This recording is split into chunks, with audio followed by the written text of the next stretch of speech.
we here? Why is the cast of Scandal in Michigan? The reason we are here is because we know that Michigan is where it's at. We know that although we get told on a regular basis, because we were so blessed to be part of a really special show, that we need to fix stuff, that we need to handle it, that we need to come in and take care of a crisis. That's right. The reality is that the real gladiators are you all. What are we fighting for? Change! What are we fighting for? Change! What are we fighting for? Change!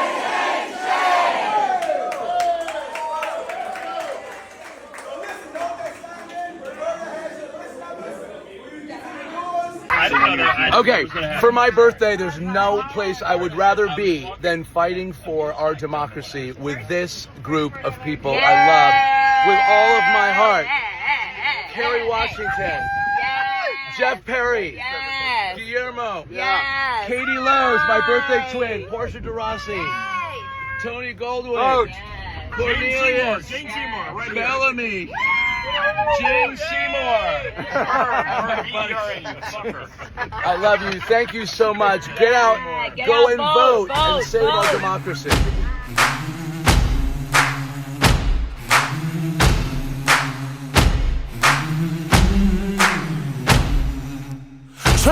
Trying to rain on the thunder. Tell the storm I'm new. I'm a war coming march on a regular. Painted white flags blue. Lord forgive me. And the first person, I hope this order's right. Okay. Jeff Perry, let's go.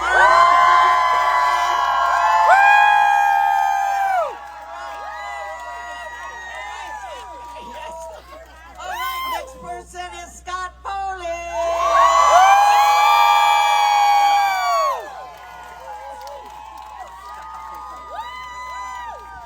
I thought you were in prison. Oh, no.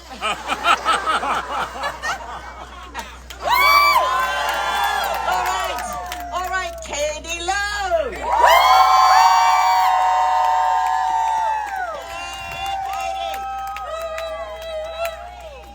Thanks for having us. This is so great. And now, George Newbern.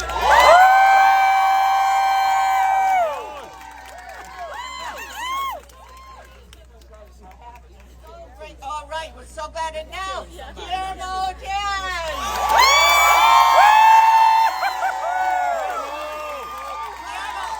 I gotta tell you, man, there's some moments, man, that you were a scary dude. With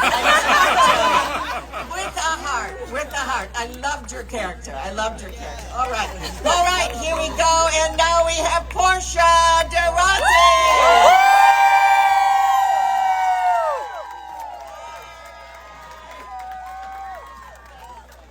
Now we have Portia de Rossi.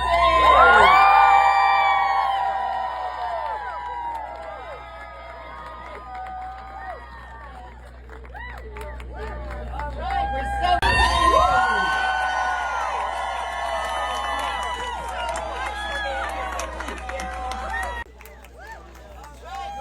glad. And now Dan Bucatinsky.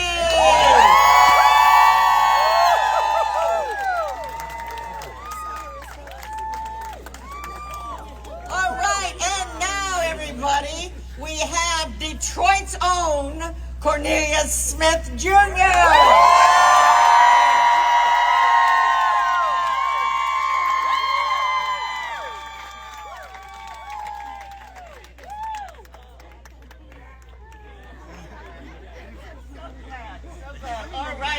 All right, and now we have someone I like to call Madam President Bellamy Young.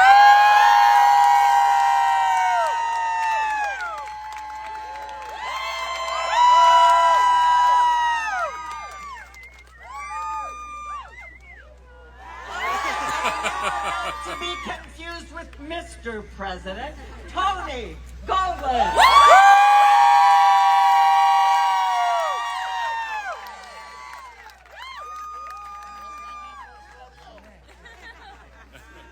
All right now, everybody, and now we got TV's biggest badass.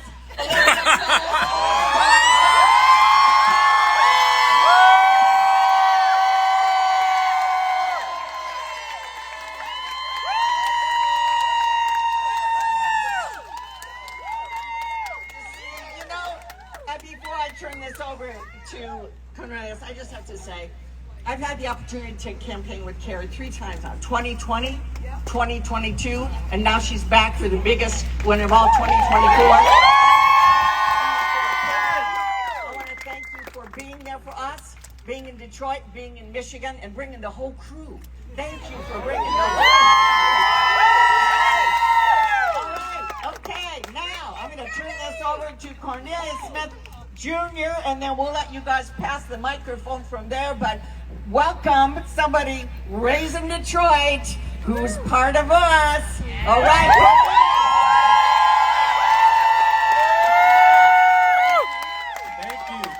Thank you. What's up? Can I get a what up, though? What up, though? I love that. One more time. What up, though? What up, though? Yes. I am so excited to be back in my hometown. Look at all these beautiful faces, all these beautiful eyes and smiles, and the energy is so electric. Thank you so much. Again, so happy to be back here with my Scandal family. Yes. Give it up for everybody. Yes. You know, I, as a young kid, being in a military family, not many of you know this, my dad served the military, 20 years in the Marine Corps. I grew up, I spent some time at the Selfridge National Army Base in Mount Clemens. Anybody know it? Yeah. All right, yes. So I spent some time out there, came back here. My mom is from Highland Park. Yeah. HP, I see you. My dad is from the north end of Detroit. North end, yes. Okay, that's right. And I grew up on the west side, 7 Mile, Livernois. CT in the building, Cass Tech. I went to Cass Tech. We all know it. So I have very fond memories, obviously, growing up here in the city. And just seeing the people, being a part of the people, being a product of the Detroit public school system. So I know, I see you, I feel you, it's real. And I know Michiganders, you know, this is the time, we have a history of stepping up when the time is right and in the most difficult times of our nation.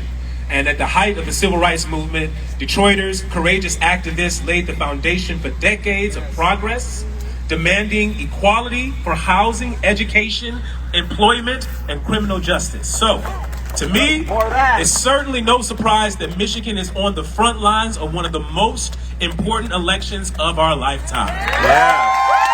That's right, baby. Frontline work, let's go. The fight to protect women's productive rights and defend freedom for all Americans, not some, all caps, you feel me? All caps for all.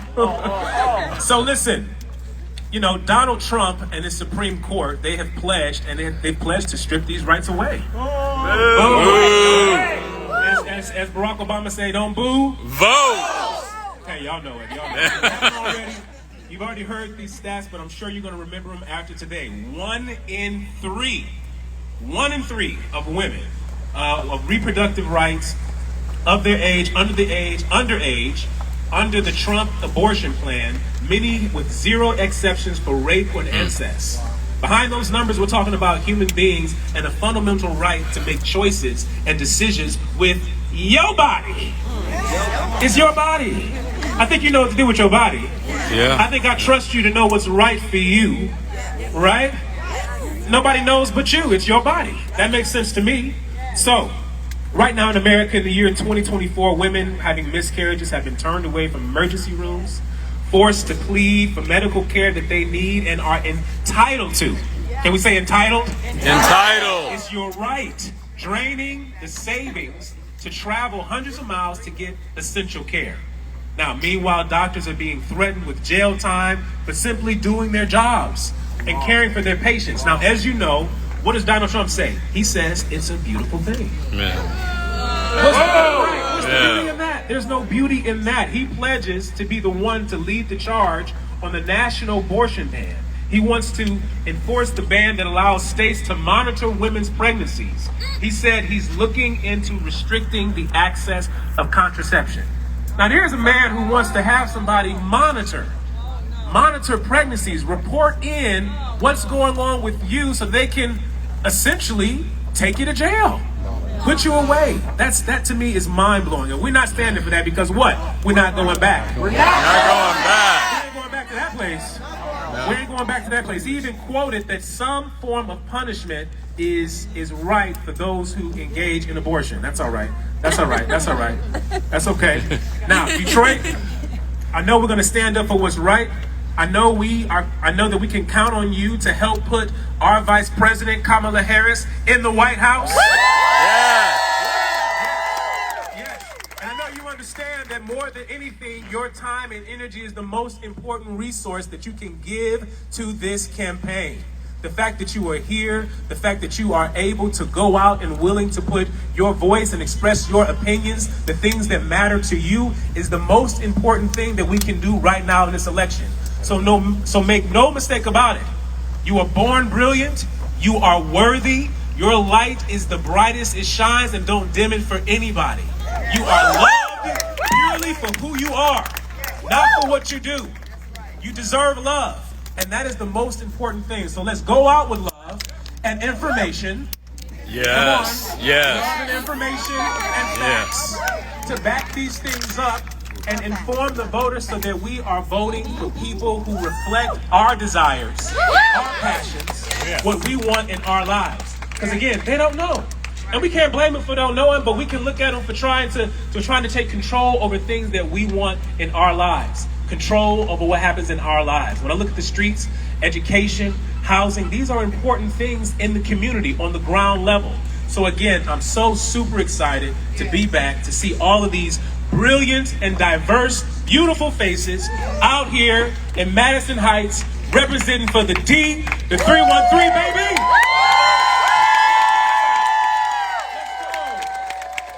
Let's go!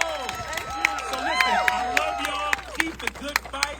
Stay out there, stay dedicated, keep pushing, keep informing. Because listen, information is king. We want to give the right information. We want to back it up. But most importantly, we're sharing our hearts. Because we're all human beings. And we all deserve love, to be with who we love, to be loved, to be validated. That's what we want. So let's continue to do that. Let's stay strong. Let's go Detroit! And with that, I want to bring up my good friend Bellamy.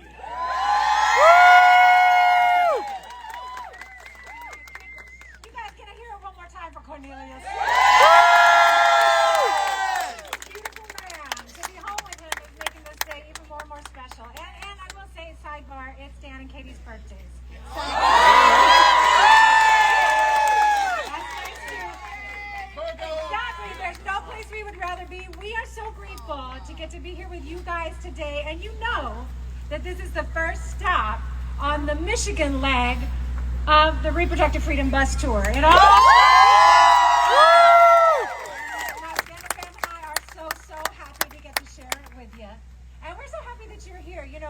We talk a lot about how lucky we are to still get to engage with folks from a job that meant so much to us, and our gladiators mean so much to us. So to get to come out and to know that you guys are doing the work now. Like, you go in the field. I love, Cornelius, what you said. Love and information. Taking love and information all the way forward. So with that, I say maybe you saw Scandal. I got to play Melly. I'm so happy because Melly, what you know? Melly got to take the journey all the way to the Oval Office. I was so proud for her in our fictional, our little fictional realm. And I got to have just a little taste of what the responsibility. Take the journey all the way to the Oval Office. I was so proud for her in our fictional, our little fictional realm. And I got to have just a little taste of what the responsibility of that position would feel like. And I just have to say, the job of the President of the United States is to put the people first. End of discussion. And that is why we are here. They should protect our rights, not take them away. So we stand here for a candidate today who has always fought for us, always fought for our freedom. And just to stay focused, we'll be focused today. We'll focus on reproductive freedom, but reproductive freedom alone. Vice President Harris has been leading the way.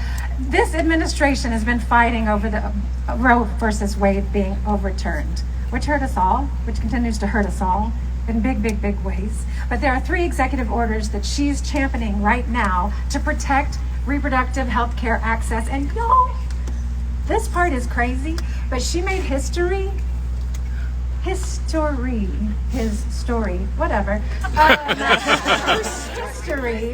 Her story, by being the first sitting vice president to visit a reproductive health care clinic. Yes. I'm so glad that she did it, but it's so crazy that it was the first. But that is why we're here today. We are fighting so that we live in a country where every woman has access to the reproductive health care that she needs and deserves. Yes. And that when we go to the doctor's office, it is free from the government making decisions about our bodies. And that's the choice in this election. And Michigan, you have always understood the direction. You have always shown up for the work. And at each and every opportunity, you have voted to protect reproductive rights and to keep our freedoms strong. And that's why we're gathered here today, because we know there's work to do. Yeah. So I thank you, because being here with you makes me feel so much better and so much more hopeful. And because we may be underdogs, but we're here together. Yes. And we got momentum. Yes. And we are putting that momentum into action. So we are out here on a Sunday, and we're going to turn that momentum into movable action. We're going to talk to some people. We're going to take some love, take some information, and call the future into our now. And as a former fictional president, I just want to say with full heart and full confidence, Kamala Harris has our backs. And so we need to have her. Yes. Yes. I know there might be somebody you want to hear say a thing or two. He's kind of cute. We were in numbered order coming out of the bus, and they gave him number 10. So he's a 10.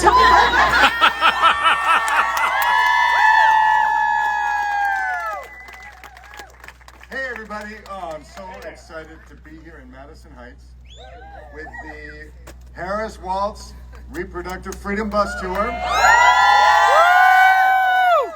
know, and especially with the people I love most in this world, my scandal family. This is an extraordinary group of individuals, as many of you know, and you know, I'm here not just as your former president. I am here as the husband of a woman who fought her entire life for equality and for equal footing with the men in her life, particularly the men in her workplace. I'm standing here as the father of 2 daughters who are less free and have fewer rights than the generation before them. I am standing here today as an American man who is outraged by the fact that 1/3 of American women of reproductive age live under a Trump abortion ban. Not right. You know, women are having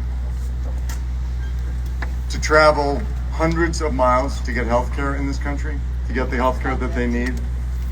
Doctors are being threatened with jail time for simply providing the care that they were trained to provide.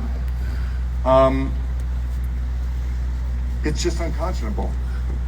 And we cannot stand for it. And as a man, I refuse to stand for it, and I must speak out. Yes. So let us make no mistake, or no matter what they're saying in terms of backpedaling, if Donald Trump and J.D. Vance are elected, they and the authors of Project 2025, who will be in the Trump cabinet, are going to extend the terrible damage that they have done to all 50 states, and that includes Michigan. So, look, we all know how we got here. I mean, there were a lot of promises that Donald Trump made that he did not keep. I don't remember him ever doing the great infrastructure plan. That Joe Biden and Kamala Harris got that done. Right. I don't recall him doing anything to fix health care other than try to tear down the Affordable Care Act again and again. And we did hear in the debate the other night that he does now have a concept of a plan. So that should give you comfort. But Donald Trump did keep one very important promise. Yeah. He appointed 3 Supreme Court justices with the express purpose of overturning Roe. Yeah. Boo and vote. I have no problem with booing. Just make sure you vote. Right. And just as Donald Trump promised, women across this country, all across America, have now been robbed of the fundamental freedom to make decisions about their own bodies. You know, in a lot of ways, the nightmare that we all feared when Donald Trump was elected in 2016, it's come true. And with the possibility of an additional 2 or possibly 3 Supreme Court seats coming up in the next 4 years, we're talking about the threat of cementing MAGA conservatism in America for a generation. Now, is that the country we want to live in? Is that the America we want to hand down to our daughters? No. So the bottom line is this. The only way to protect reproductive freedom is to defeat Donald Trump and J.D. Vance and elect Vice President Kamala Harris and Tim Walz to the White House. Because that woman is fighting to restore reproductive freedom for every woman in every state. And look, this is not a new fight for the Vice President. As Attorney General of California, she worked to keep reproductive health care providers safe. As a U.S. Senator, she fought for legislation to protect women's reproductive health care access. And in the wake of the Roe decision, Kamala Harris has led this administration's fight to expanding access to contraception, to safeguarding privacy protections for patients, and defending medication abortion and emergency care. So let me just close with this. You know, I was on the Reproductive Freedom Bus Tour a couple of days ago in Pennsylvania, which was awesome. And we had this incredible conversation with some of the extraordinary staffers and supporters of the campaign and a bunch of elected officials, and it was all men. And these were all men who believe, as I do, that access to reproductive health care is a basic right. And as I said before, it is critical that men speak up. Yes. You know, at one of our events there, after I was talking about this issue, a woman came up to me and she started to cry. And she said, "You are the first man I have heard talk about reproductive freedom." Wow. And I was blown away. I was so shocked by that. She said, "Men do not talk about this, and we need you to." So, fellas, let's use our voice and defend our sisters. Yes. And defend our daughters, and defend our mothers, and defend our wives, and our American, the women of this country. Because, look, our fundamental freedoms of all of us are on the line. The freedom to vote, the freedom to be safe from gun violence, the freedom to breathe clean air and drink clean water, and the freedom to work, absolutely. The freedom to love who you love openly and with pride. And of course, the right of every American, every Michigander, to make their own healthcare decisions without government interference. Now, there is only one ticket in this race that is fighting for these freedoms. So let us stand together and elect Vice President Kamala Harris, Governor Walz, Democrats up and down this ballot.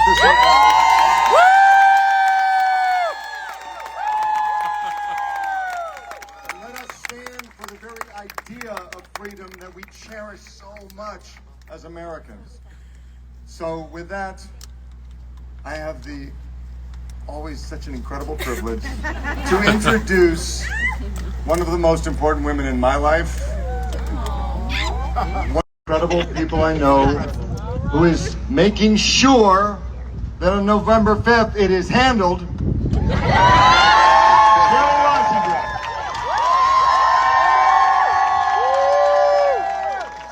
Oh my goodness. I mean, does that man sound presidential or what?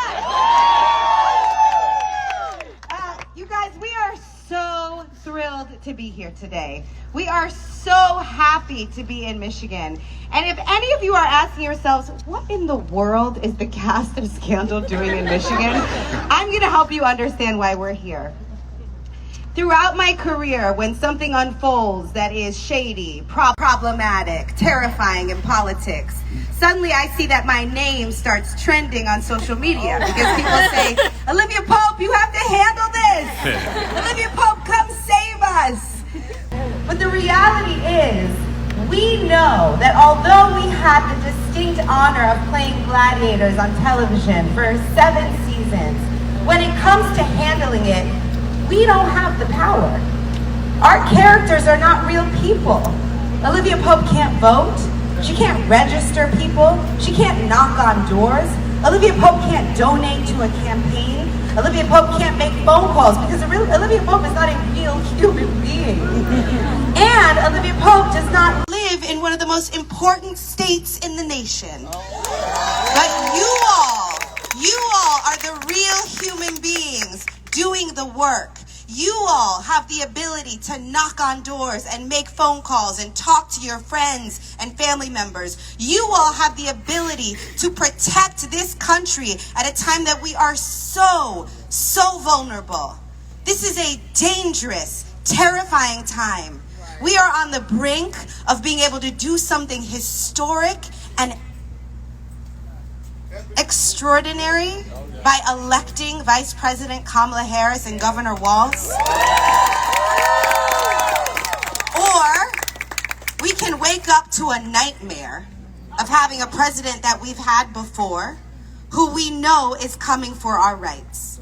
And I want to be really clear when it comes to reproductive rights. We have one candidate who has consistently attacked reproductive rights in the courts, who has jeopardized access to IVF, who has made it terrifyingly difficult for women to get life-saving medical treatment, who has increased the Black fertility crisis, the mortality crisis for Black women, who has again and again promised to make things worse and worse for us. And we have another set of candidates who have for decades defended our reproductive rights, who have for decades stood up for bodily autonomy. What I mean by that is they have stood up for our right to do what we want with our bodies.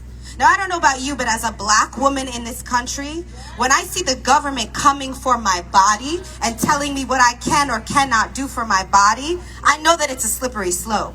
Because I come from a place in this country where in our Constitution, I was not thought of as a full human being. Originally in the Constitution, I'm 3/5 of a person, and I don't have a right to make decisions over my body because my body is owned by somebody else. When I tell you we are not going back, that is the nightmare I am talking about. I'm talking about being able to make decisions about my body as a Black person. I'm talking about being able to make decisions about my body as a woman. I'm talking about being able to make decisions about who we love, when we love, how we love. I'm talking about making decisions that allow me to be not 3/5 of a human being, but 100% a human being. I want to thank Senator Stabenow for having us here. It is always an honor to be in the trenches with you. Congresswoman Stevens, thank you for all that you're doing. This state is really leading us all. Well, listen, we are here today because we are thanking you. You can thank us for coming here, but what we're here to do is to acknowledge the hard work that you are doing. We know that you are going to continue to knock on doors and make phone calls and fight this fight. And so we are here because although we may be gladiators on television, you all are gladiators in the real world. And we stand beside you, we honor you, we thank you, we celebrate you, we support you. We are here for you and with you. So thank you for fighting this fight. It means everything to us. Thank you. We know that from here, we're going to get on this bus and go to the next stop on this tour and continue to celebrate more volunteers and more volunteers. But we know that what you are doing the hard work from here. We know that you are going to make sure that this margin everybody's talking about, in the last election came down to 10,000 votes. You guys are going to go beyond that. Right. Because this can't be a tight race. You know this cannot be a tight race. It has to be undisputed. It has to be obvious. It has to be clear who has won this election. And I gotta be honest, I can't believe we are talking in the language of a tie. Exactly. Yeah. That we are neck and neck. When we look at the options, we have to remind our friends, our family, our neighbors what is at stake and how we have to make this a landslide. We have to. So vote. Vote.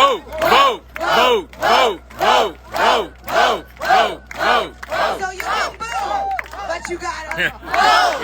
Thank you guys so much for having us. Thank you for being here. Thank you for the work you're doing. Win this for Kamala Harris and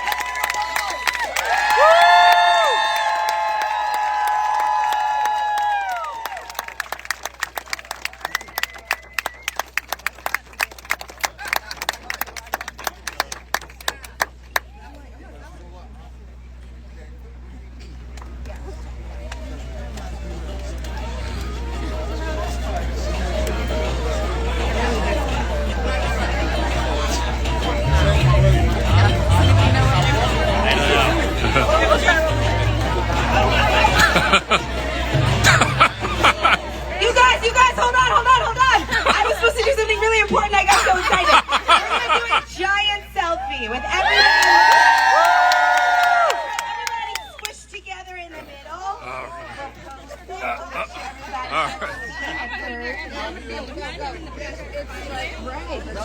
I see.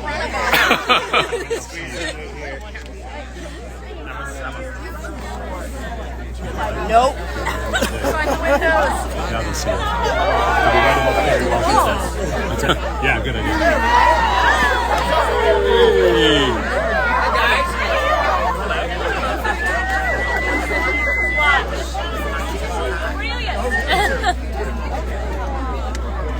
Squeeze in,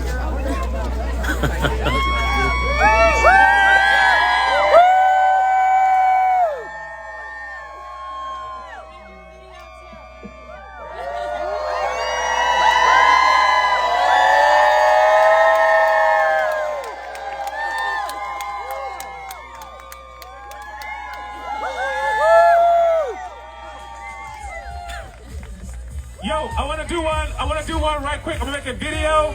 On the count of three, we're going to say, "What up, doe?" for Kamala, right? All right, here we go. What up, doe, Kamala? What up, doe, Kamala? All right, ready?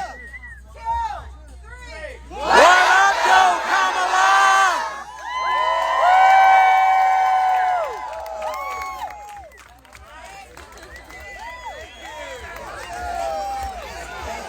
Hey, you guys, is this on? Okay, wait a second. Wait a second. One last little thing before we get on the bus. Scandal. In showbiz, all of us in showbiz here in the Scandal land, we get honored and so gushy when people give us a standing ovation. You know who deserves a standing ovation? From us. Right now, you guys. This is it. Thank you.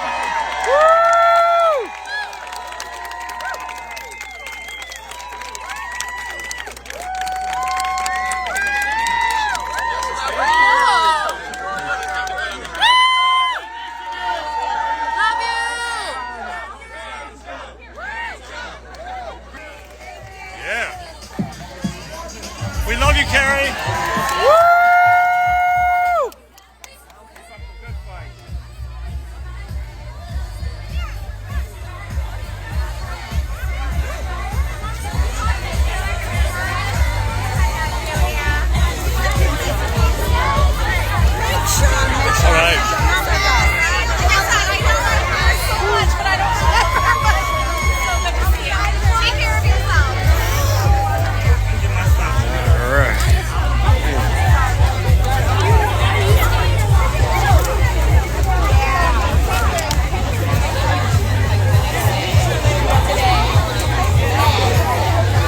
like that, they are gone. Time to canvass, knock on some doors. All right.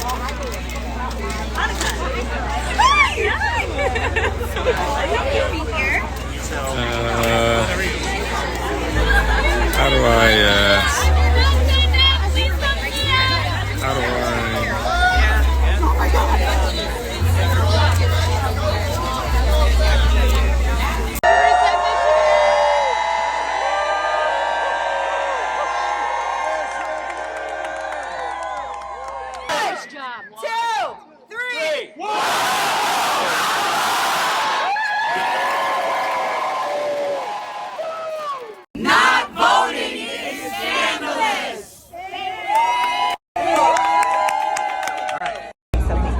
encouraging voters on a local level. But we believe in democracy. We believe in the power of every single vote. And so we're here to remind people of the power that they have to use their vote for good. And we are supporting Kamala Harris and Governor Walz because we believe that they are in alignment with our values as well. Get on board For Reproductive Freedom Vote Harris-Walz win. Michigan. Get on board For Reproductive Freedom Vote Harris-Walz win. Michigan. Wait, I think that's... That was great. Way to go, guys. We just Love that. On the count of 3. 1, 2, 3. Not voting is scandalous.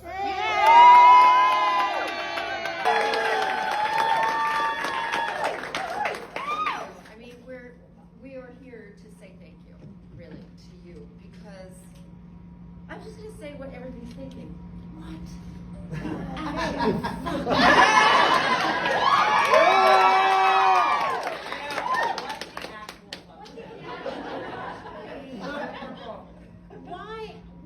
Why am I going to fight for basic human rights? Why do we have to do this? It is so shocking to me that I have to fight for something that my mother took for granted, that my mother just didn't even think about. Basic human right to do with your body as you choose, and to bring a human life into this world if you want to, or if you don't want to. You have the option not to. It just doesn't even make sense to me. This is a real head scratcher. I've got to say, you know, I understand certain values that Republicans hold, but when it comes to just basic decency, basic dignity, basic human rights, the right to reproductive freedom, I do not understand. I just don't. So this would be me if I were you guys knocking on people's doors. I'd be like, what the? Thank you for everything that you do. I cannot thank you enough. Our country is in your hands. It really is. So thank you. I'm telling these tears gonna fall away, oh. May the last one burn into flame. Freedom, freedom, I can't move. Freedom, cut me loose. Hey, freedom, freedom, where are you? I need freedom too. I break chains up by myself. Let my freedom rot in hell, yeah. Hey. All I want to say to people is, we ain't in the Reagan era anymore. All right, so the question is, how was being on a show like Scandal, or whatever role you played, how has it influenced your feeling about the current election? You know, it's scary to put yourself out there and to say, like, this is who I support and this is why, and you, as soon as you do that, you open yourself up to attacks. But I think it's important to take a stand and not sit on the sidelines. I am Australian. I had to research the Republican Party. I played the head of the RNC. So I researched. That's right. Yeah. Elizabeth North. Reince Priebus and the values of the Republican Party. And all I want to say to people is, we ain't in the Reagan era anymore. I was so fortunate to get to play a guy who was gay, like I am, and married, and my character James, who was trying so hard to get to the truth in a crazy fictional world where they were manipulating the truth. Imagine if that were really true in the real world. So I felt really incredibly empowered to do something like that, and then to realize all these years later that we're at a time where journalism is questioned, facts are questioned, our rights are being questioned, and so I also am supporting the candidate behind me. I'm telling these tears gonna fall away, oh. May the last one burn into flame, yeah! Freedom, freedom, I can't move. Freedom, cut me loose. Hey, freedom, freedom, where are you? I need freedom too.